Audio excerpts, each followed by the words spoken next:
Welcome to another episode of World of Africa on WION World One. I'm Eric Njoka. President Ramaphosa signed the expropriation bill into law in January after months of debate in Parliament due to opposition from the Democratic Alliance, or the DA party, which is part of the coalition government. The law allows the government to seize land from any private owner, white or otherwise, for public purposes and public interests, including infrastructure projects, public service expansion, environmental conservation, land reforms, or equitable resource distribution purposes. The law has created a rift in the country and beyond its borders. This week, we unpack what the law actually entails. The show starts right now.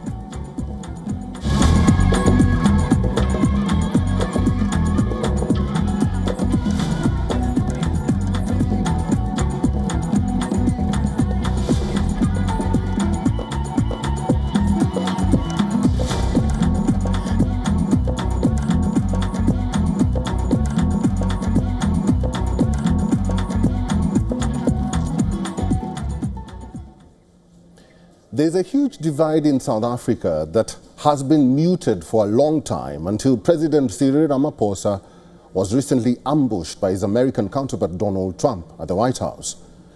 Some Afrikaner groups say the new expropriation law could see their land confiscated, perhaps violently, and it could plunge property values. The DA, a former opposition party to Ramaphosa's African National Congress, the ANC, is largely seen as representing white and Afrikaner interests. While the law spells out fair compensation, it also allows for seizure without compensation in certain instances. It replaces a 1975 Expropriation Act drafted under apartheid and criticized for being legally unclear and having no clear compensation plans. So, is compensation the most underlying issue, and how far will this dilemma persist? Our correspondent Kalden Ongmu reports from Johannesburg. South Africa's President Cyril Ramaphosa is at the center of a political firestorm after he approved a law that gives the state the power to expropriate some privately owned land without compensation for owners. The law, which is yet to be implemented, drew the ire of US President Donald Trump, who sees it as discriminating against white farmers. Center-right political parties and lobby groups in South Africa have also opposed it, saying they will challenge the Expropriation Act, as the law is named, in court on the grounds that it threatens property rights. Ramaphosa's government says the law provides for compensation to be paid in the vast majority of cases, and the changes are needed to increase black ownership of land. Most private farmland is still owned by white people. When Nelson Mandela came to power more than 30 years ago, ending the racist system of apartheid, it was promised that this would be rectified through a willing buyer, willing seller land reform program, but critics say this has proved too slow and too costly. The plan is for owners to receive just and equitable compensation, a departure from the higher market value they have been getting up to now. The government had been paying market value compensation, despite the fact that this was at odds with the Constitution adopted after white minority rule ended in 1994. More than 80,000 land claims remain unsettled. Minister Steenhuisen did not mince his words. He made it very clear that farm murders, farm attacks and stock theft is a major problem in South Africa. He said that he visited the largest agricultural show in the Southern Hemisphere and that they do have a memorial there depicting all the names of people that have been murdered on farms in South Africa. He also made it very clear that it is not only white farmers that are being affected by this, but that it is black and colored farmers as well, saying that especially when it comes to stock theft, it is the small-scale black farmers that are disproportionately negatively affected. South Africa's National Assembly rejected the bill proposing a constitutional amendment to allow for the expropriation of land without compensation, part of reforms to correct disparities arising from centuries of colonialism followed by apartheid. The proposed bill to change the constitution failed to gather a two-thirds majority required, with 204 lawmakers voting in favor and 145 against. That was in 2021. We work together for the people of this country to have equitable access to land, because the unequal and the skewed patterns of land ownership are not sustainable. They are not to the benefit of anyone. We all need each other. We all need to come together, ensure that we come together as private-public partnership to ensure that the people of this country have access to land. It is also in the interest of landowners that this issue is resolved.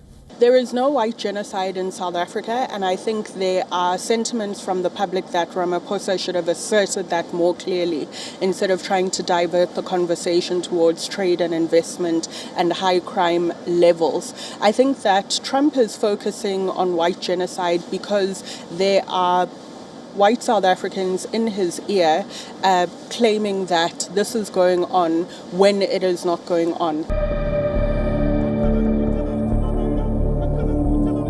The law is in limbo as Ramaphosa, about 4 months after giving his assent to it, has still not set a date for its implementation. Nor is he likely to do so anytime soon, as he would not want to further antagonize Trump while South Africa was trying to negotiate a trade deal with the US.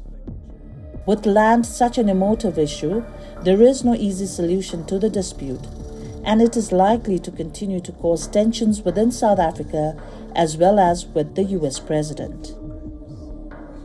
And it showcases the golf courses. While the focus of the land debate might shift towards more specific issues like land release and the expropriation bill, the broader issue of land reform, including land restitution and the underlying issues of inequality and equity, will continue to be debated for many years to come. This is Golden Olmo from Johannesburg, South Africa for WION World is One. Former Congolese President Joseph Kabila returned to the country for the first time in 2 years, having arrived in the rebel-held eastern city of Goma. Kabila's arrival comes after senators stripped him of his immunity over alleged support for the Rwanda-backed M23 rebel group, which has been fighting the Congolese army. Kabila, who has previously denied links to the rebel group, recently decried the justice system, alleging it was exploited for political ends. The 53-year-old led DR Congo, or the Democratic Republic of Congo, for 18 years after succeeding his father, Laurent, who was shot dead in 2001.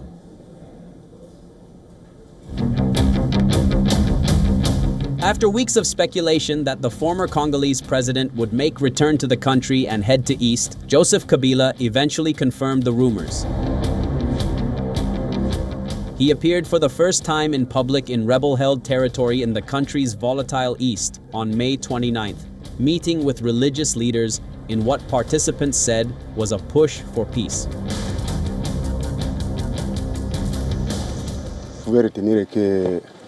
You can note that the former president of the republic called us to express his wish to see peace return to this eastern part first and throughout the entire national territory. His wish is that peace be restored, national cohesion, but also living together. That is briefly what he told us in his message.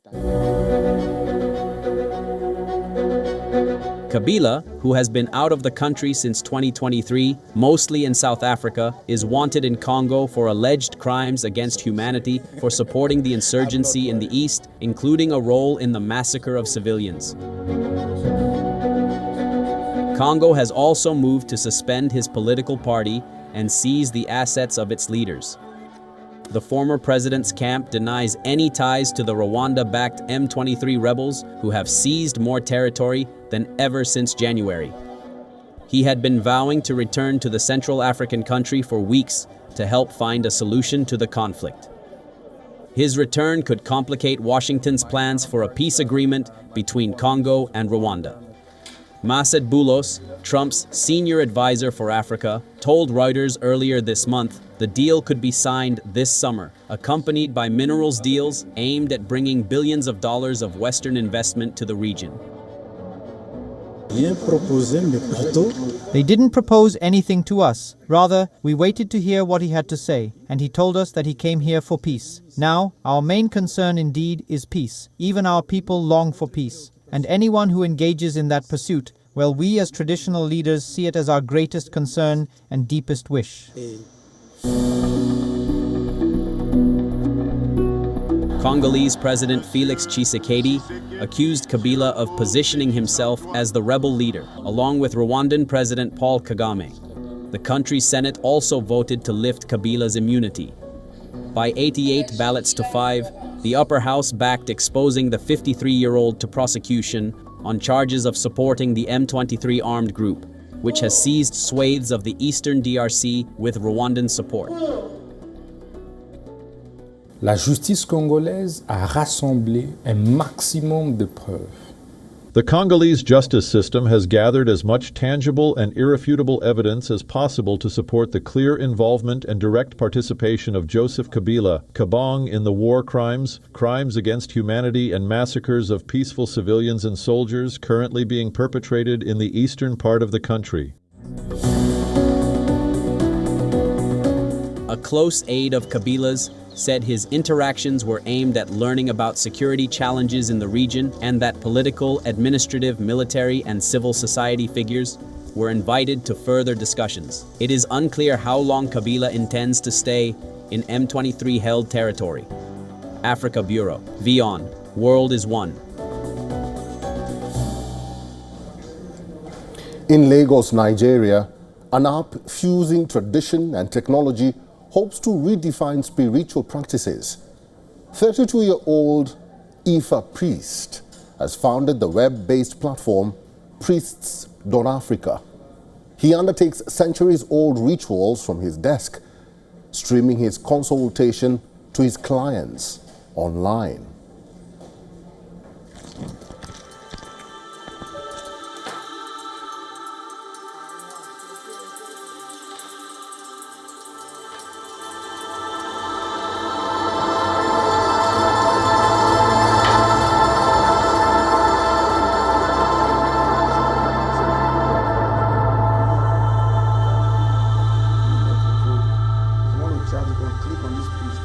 Some people don't know how to find a priest. Some people don't know what it looks like relating with a priest. And for that reason, we decided to create a platform where genuine users will meet with genuine priests, such that if people have access to spiritually backed or divinely backed data and information, they know that their life is on the pedestal to greatness.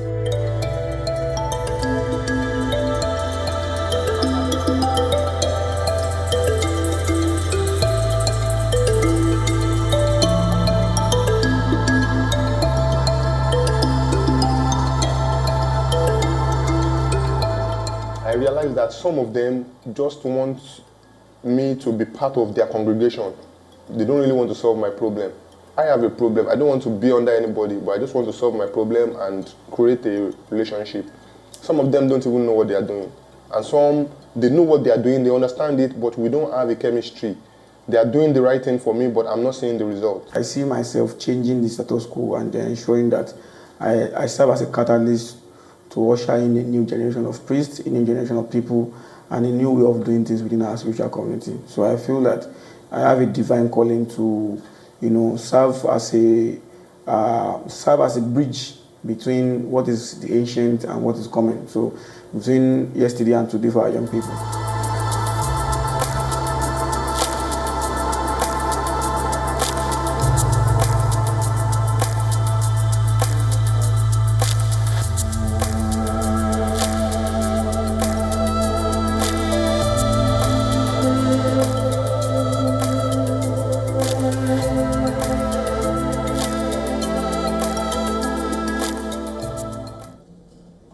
A former street acrobat turned international circus performer has launched Sarko Benin Circus School and its accompanying festival to give new structure and visibility to West Africa's street arts traditions. Here's a report.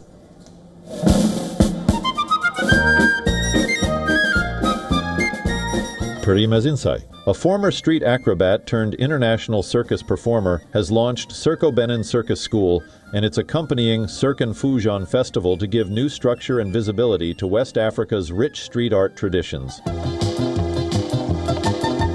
A one-time member of the Super Acrobates, the Cotonou, Ezinsei went on to earn a French state diploma in circus teaching and tour with a Paris-based troupe in Africa, Europe, Canada, and Brazil. He also led a humanitarian mission in Syria, bringing together Turkish, Kurdish, and Syrian children to create a joint circus performance in a conflict zone. At its heart, Circo Benin bridges grassroots creativity and professional pedagogy by formalizing disciplines long practiced in Benin, from Zapata acrobatics, stilt walking to Diabolo, juggling and aerial silks, under the codes of contemporary circus.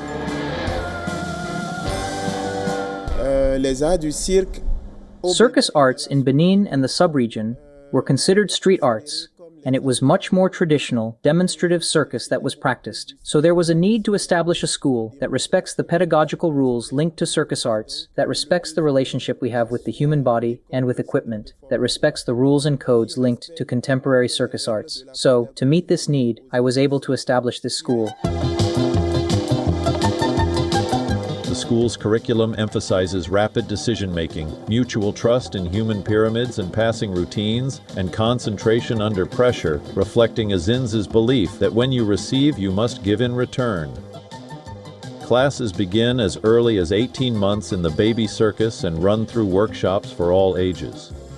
Festival events range from open-air showcases and a gala of 8 to 10-minute acts at the professional roundtables. For me, it's always a pleasure to share what I have, so I feel proud to be bringing something extra to people who want to learn what I do. We also took advantage to see how the organization works, because we have the idea of organizing circus festivals in Togo one day. So with this event, we learned a lot from the conferences, discussions, and debates we participated in. Despite rising enthusiasm, Ezinsei faces significant hurdles, persuading partners to back a little-known profession, securing rehearsal spaces, and raising public awareness. Africa Bureau, WION World is one. So how did Amapiano rise to global prominence? Amapiano gained popularity in South Africa in the early 2010 and gradually spread to other African countries. Its global prominence grew with the help of social media and streaming platforms, which allowed the music to reach international audiences. We take you to a dance studio in Johannesburg, which is harnessing and diversifying the house music subgenre into global concerts and celebrity music videos.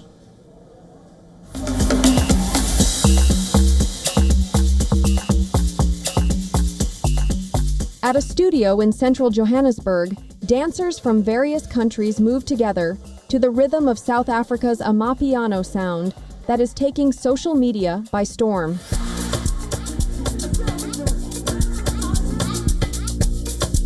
With energy and purpose, they rehearsed a sequence in the style of the house music subgenre, born on the streets of the townships around 15 years ago, and now showcased by stars like Beyoncé and Tyla. Soweto's finest dance studio draws dancers of all kinds, from ballerinas to party-goers, to learn the Amapiano moves, sweeping the world through TikTok tutorials and challenges. So Amapiano is a mixture of Spansula, Sbujwa, and we take that and we modernize it to now Amapiano. So it's a very complex, but it's authentic to South Africans. Central to the sound is the log drum, a distinctive bass that sets it apart from other forms of dance music. It blends soulful jazz and deep house with 1990s Kwaito to create a local genre with no strict rules. The dance style mixes up others, from the coordinated quick steps of South African panstula to the baleka, move that closely resembles Michael Jackson's iconic moonwalk.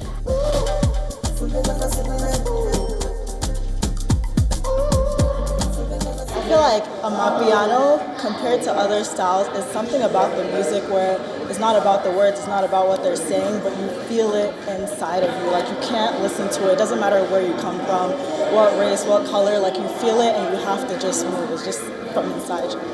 I think dance as a whole is a global language. Whether it's Afrobeats, it still connects everybody. Whether it's hip-hop, it still connects everybody, just as Amapiano connects everybody.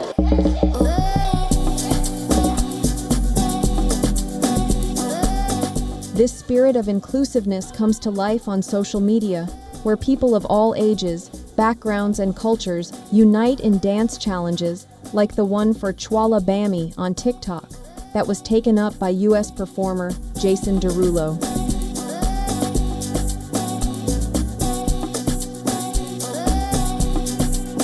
Amapiano is so powerful, like it's taken over Africa, like South Africa having like a really large market, it's really like shown culture and gone across. According to Spotify, Amapiano featured in more than 855 million streams recorded in 2024 alone, making the genre a powerful promotion tool for career dancers. Africa Bureau, WION, World is One.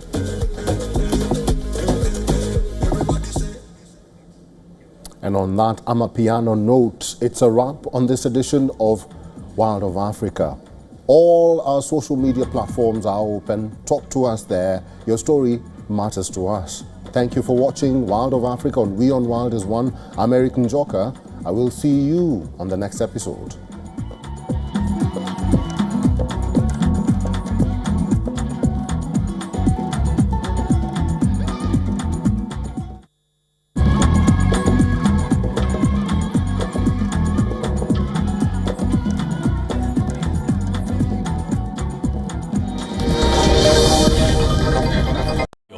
India's Global Voice, the channel that brings you the biggest stories from across the world through India's lens.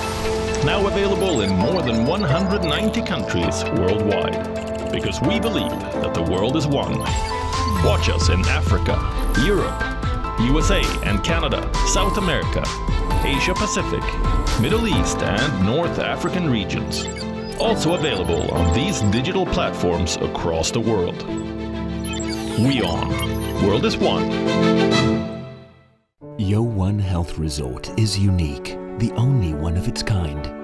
Experience the 4 paths of natural wellness: yoga, Ayurveda, acupuncture, and naturopathy. Each uniquely customized program improves the whole person to make every person whole. Come to WION Health Resort. Make your reservation at yowon.com. From the bustling trading floors of Wall Street to the vibrant exchanges of Asian stock markets, WION breaks it down for you to make sense of what's happening. As we reveal the key factors behind events, strategic battles, and the game-changing business decisions that shape the world. We bring you all of this and more on World Business Watch. To bring the benefits of the Subhash Chandra Show to your educational institution, teachers and students, send an invitation to Juhi Jha at juhi@such.org.in. The Earth is sending distress signals. Wildfires, droughts, and melting glaciers. Can we reverse the damage? Explore the harrowing effects of climate change. It's a wake-up call. Global emergency. Climate Tracker on WION World is One. From the bustling trading floors of Wall Street to the vibrant exchanges of Asian stock markets, WION breaks it down for you to make sense of what's happening, as we reveal the key factors behind events, strategic battles, and the game-changing business decisions that shape the world. We bring you all of this and more on World Business Watch. To bring the benefits of the Subhash Chandra Show to your educational institution, teachers and students, send an invitation to Juhi Jha at juhi@such.org.in. WION, India's global voice, the channel that brings you the biggest stories from across the world through India's lens. Now available in more than 190 countries worldwide, because we believe that the world is one. Watch us in Africa, Europe, USA and Canada, South America, Asia Pacific, Middle East and North African regions. Also available on these digital platforms across the world. WION, World is One. The Earth is sending distress signals. Wildfires, droughts, and melting glaciers. Can we reverse the damage?